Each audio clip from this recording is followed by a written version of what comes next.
سبحان اللہ سبحان اللہ. یہ بخاری شریف ہے، جلد نمبر 1 ہے، صفحہ نمبر 59 ہے، صفحہ نمبر 59. اس کے اندر بھی وہ حدیث موجود ہے. کیا ہے؟ حضرت ابو ہریرہ سے ہے. یہ دیکھو، ان رسول اللہ صلی اللہ تعالی علیہ وسلم قال هل ترون قبلتی ها هنا فوالله ما يخفى علي خشوعكم ولا رکوعکم انی لاراکم من وراء ظہری. سبحان اللہ سبحان اللہ. کیا ہے مطلب؟ میرے آقا فرماتے ہیں کہ کیا تم یہاں میری طرف دیکھتے ہو؟ خدا کی قسم میرے اوپر نہ تمہارا خشوع پوشیدہ ہے نہ تمہارا رکوع چھپا ہے. میں اپنے پیچھے سے دیکھتا ہوں. صحت سمت مقابل ایک ہی حال دھوم و نجم میں ہے آپ کی بینائی کی، آپ کی بینائی. یہ بخاری شریف دیا. بات سمجھ میں آ گئی؟ یہ تو علم غیب کی بات ہوئی. سرکار صلی اللہ تعالی علیہ وسلم کو غیب کی جو تعریف کی گئی، میں اپنے سے اب کچھ نہیں کہنا چاہتا ہوں. غیب کی تعریف تم نے کی، اس تعریف کے مطابق میں نے بخاری کی حدیث دکھائی، اس تعریف کے مطابق میں نے مسلم کی حدیث دکھائی. اب اگر تمہارے نزدیک اسلام ہو تو آ جاؤ اور توبہ کر لو. قوم کو دھوکہ نہ دو، پبلک کی جیبوں کو خالی نہ کرو، لوگوں کو دھوکے دے دے کر کے کتابوں موٹی موٹی کتابوں کا جھانسا دے کر کے اپنی گمراہی نہ پھیلاؤ، نجاست نہ پھیلاؤ.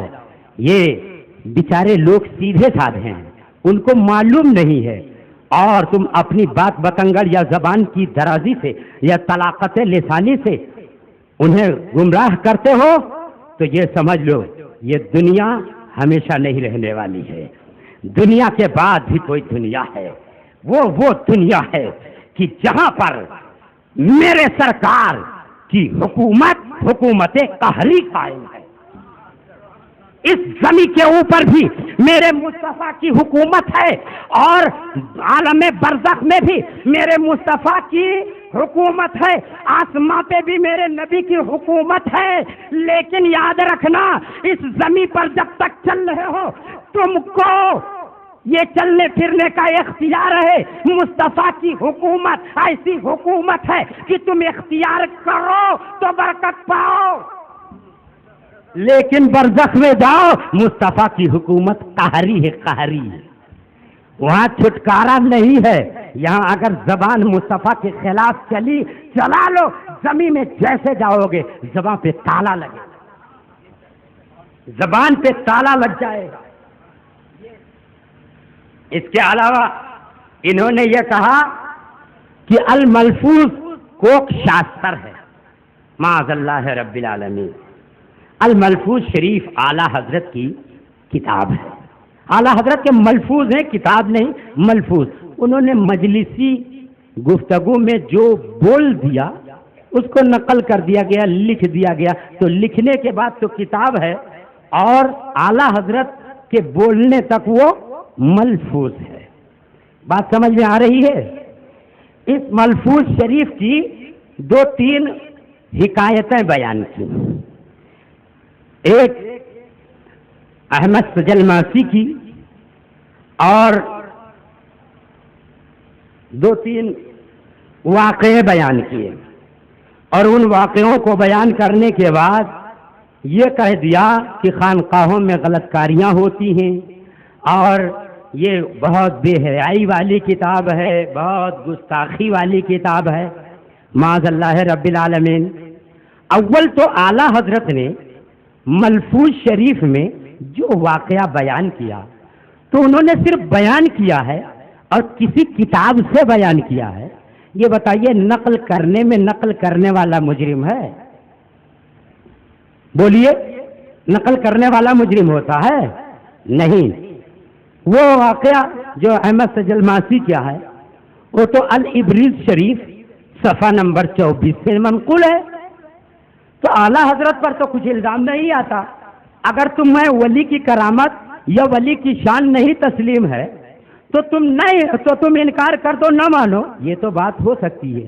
لیکن اعلیٰ حضرت پر سیدھے تمہارا حملہ اور یہ کہنا کہ ایسی بے حیائی کی بات ہے، یہ آپ کی حماقت ہے. آپ نے صحیح طور پر سمجھا نہیں کہ کوک شاستر کون سی کتاب ہے. میں بتاؤں کہ کوک شاستر کون سی کتاب ہے؟ آپ لوگ سننے کے لیے تیار ہیں؟ اچھا تو دونوں ہاتھ اٹھائیے. ہاں، کوک شاستر کتاب دکھا دوں؟ کوک شاستر کتاب ہے. ہم وہ نہیں دکھائیں گے جو سب لوگ دکھاتے ہیں. ارے یہ پوری کتابیہ کوک شاستر ہے. اول تو بہت بڑے بھٹیار خانے کا طباخ لکھا ہے. اس کو لوگ حکیم الامت کہتے ہیں مگر یہ حکیم الطعام تھا. چٹنی کیسے بناؤ، آم کی چٹنی کیسے بناؤ تو فلانی چیز کی چٹنی. ہم لوگوں کو اتنی چٹنیوں کا نام نہیں، یہ کھایا کتنا ہے. اس نے اپنی بہنوں کے لیے لکھا ہے اور اسی طرح سے پیدا ہونے والوں کے لیے لکھا. آپ یہ بتائیے کہ یہ کتاب کس کے لیے لکھی گئی ہے؟ بہشتی زیور مردوں کے لیے کہ عورتوں کے لیے؟ بتائیے جلدی سے. عورتوں کے لیے نا؟ اچھا، عورتوں کے لیے لکھی گئی ہے. اس کے اندر عورتوں کے اپنے ناموس کو محفوظ رکھنے، پردہ کرنے وغیرہ کے مسئلے بیان کرنا چاہیے جس سے ان کے اندر حیا آئے اور انہیں اپنی زندگی گزارنے کا صحیح سلیقہ آئے. لیکن دیکھیے کہ اس کتاب کے اندر انہوں نے کیا کیا لکھا ہے. بس دو ایک بات ہم آپ کو بتائے دیتے ہیں، شاید یہ آپ لوگوں کے لیے بھی فائدہ مند ہو. ہم لوگ تو اس کو نجس سمجھ کر کے اس کے قریب نہیں جاتے، لیکن کچھ ایسے نسخے اس حکیم نے لکھ دیے ہیں کہ جو 50 سال کے ہوں ان کے لیے ضرور فائدہ مند ہے. جب آزاد جواب دینے لگے تو اشرف علی تھانوی کے نسخے اپنائے جائیں.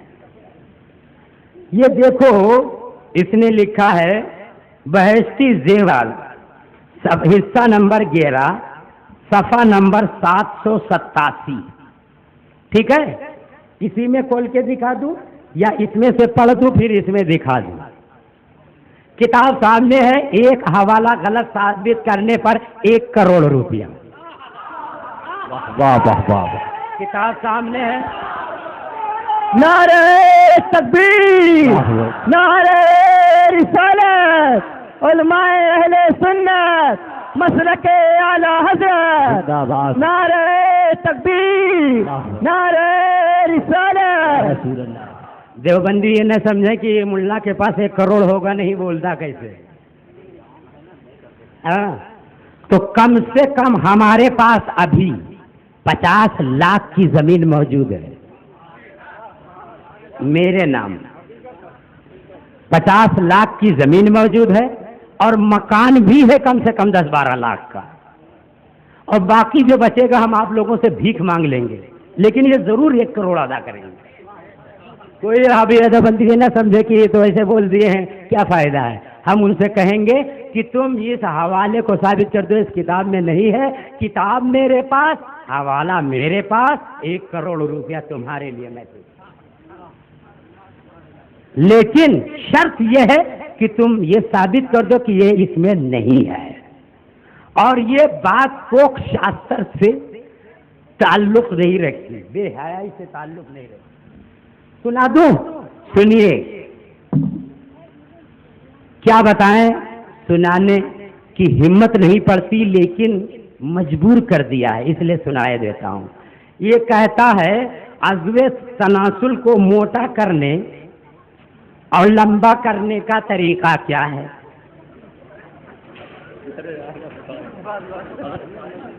بس. اچھا، یہ حوالہ کہاں پر ہے؟ سن لیجیے. اچھا بہت وہ بات نہیں ہے، ان نسخہ تو بتا دوں. اللہ اکبر، اللہ کا غضب کیوں نہیں اس پر اترا؟ لکھتا ہے چیونٹے بڑے بڑے 7 عدد قبرستان میں سے لائیں. نسخہ بتا رہا ہے چیونٹے بڑے بڑے 7 عدد قبرستان میں سے لائیں, ایک ایک کو مار کر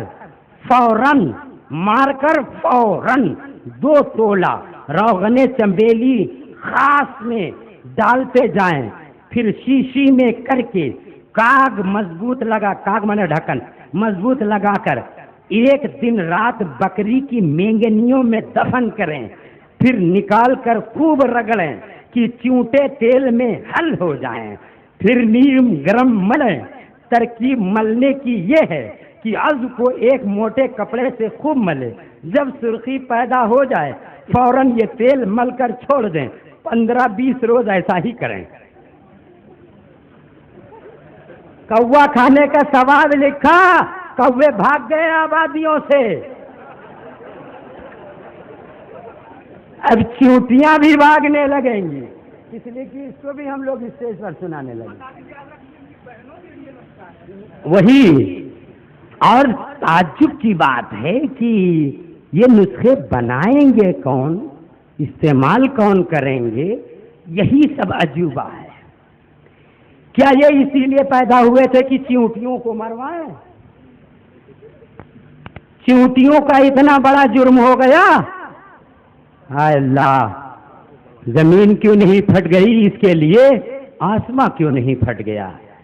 اتنا بڑا جو ہے ظالمانہ نسخہ. اور آگے بہشتی زیور حصہ اول نہیں, بہشتی زیور صفحہ 785 حصہ 11 ورلڈ اسلامک پبلیکیشنز دہلی, یہی ہے میرے ہاتھ میں. اس میں دیا ہے کہ اگر ٹیڑھا ہو تو سیدھا کیسے کریں. معاذ اللہ رب العالمین.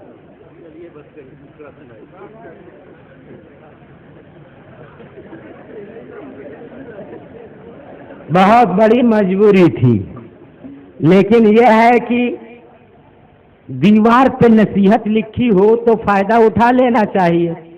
اب اس نے نسخے لکھے ہیں ان کی, وہ سب اٹھائیں. آپ کو بھی کبھی چانس ملے تو اٹھائیں. اللہ کرم کرے. درود شریف پڑھیے, اللہم صلی علی سیدنا مولانا محمد الجود والکرم وآلہ وبارک وسلم صلاۃ و سلاما علیک یا رسول اللہ صلاۃ و سلاما علیک یا حبیب اللہ. حضرات, ایک واقعہ اس نے بیان کیا کہ میرے آقا صلی اللہ تعالی علیہ وسلم کو یہودیہ نے گوشت میں زہر ملا کر دیا, اور 2 صحابی بھی تھے. سرکار صلی اللہ تعالی علیہ وسلم نے گوشت کا کچھ حصہ منہ میں رکھ لیا, پھر تھوک دیا, اور 2 صحابیوں نے کھا لیا, ان کا انتقال ہو گیا, وہ شہید ہو گئے. کہتا یہ ہے کہ اے سنیو رضا خانیو, تمہارے عقیدے کے مطابق نبی عالم غیب ہیں, تو نبی کو معلوم تھا, اور جب معلوم تھا تو انہوں نے صحابہ کو کھانے سے روکا نہیں, اور صحابہ کھائے شہید ہو گئے, تو نبی قاتل عمد ہو گئے. معاذ اللہ رب العالمین. بتائیے, ایک آدمی, مان لیجئے آپ کو میں مثال دیتا ہوں, آپ جانتے ہیں کہ کھانے میں زہر ہے, اور آپ کچھ نہیں بول سکے, دوسرے نے کھا لیا, تو آپ قاتل ہیں. آپ قاتل ہوئے, آپ نے قتل کیا اس کو.